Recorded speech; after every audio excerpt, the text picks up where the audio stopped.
Hey everyone, it's Josh Verlin from Philahoops.com here with Matt Norlander from CBS Sports. After we just saw the Harvard Crimson stay undefeated in the Ivy League, beating the Penn Quakers here at the Palestra 56-50. Matt, Harvard's a good team.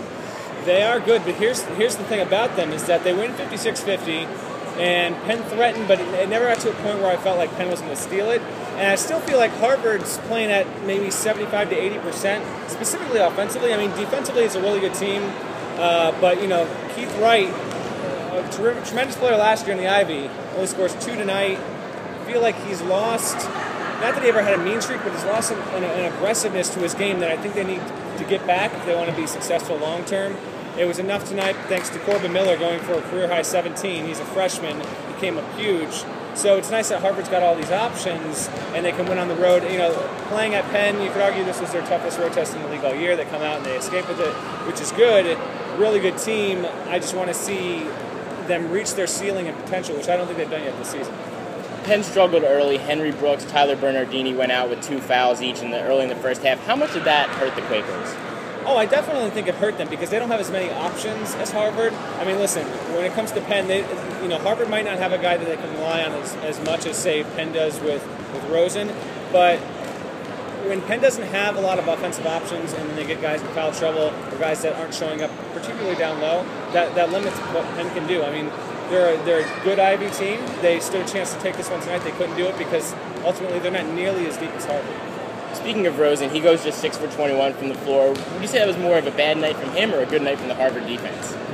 Oh, I would say more Harvard D, but he definitely had some shots that I think would fall on most nights that didn't. Now, let's credit the D. Often when guys have bad nights, there's a reason for it, and it's the defense that creates that.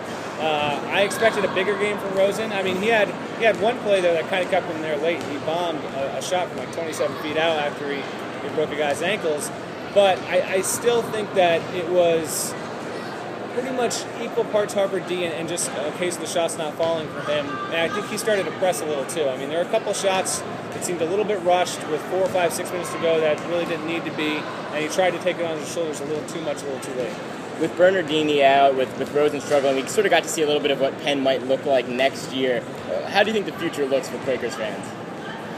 Could be a little darker without Rosen, obviously, because I mean he would be. I would define him as a special Ivy League player, and without him, the Quakers definitely will lack firepower. I think that's a fair way to say it. But I'll be upfront. I don't know who they have coming in though, so I don't know what's coming down the road here. I still think they'll be good. But I don't think they've set themselves up for the long haul the way that Harvard is, who's got a tremendous freshman class, and they're chasing after a top 100 recruit right now. So this might be a situation where Penn's got to linger in that 2 to 3 range, which still could be good enough in a year. They could still have the potential to steal the league. They're just not going to be seen as good, I think, as Harvard next year as well. And we've seen from this Ivy League, we saw Princeton dominate in the 90s, then we saw Penn take over, and now it's sort of Harvard's turn. We did see a good night tonight from Miles Cartwright, had 12 points for the Penn Quakers, but just wasn't enough as they fell to Harvard. Thanks so much, Matt Norlander from CBS Sports, sitting down with us. Josh Verlin from Philahoops.com. Have a good night, everybody.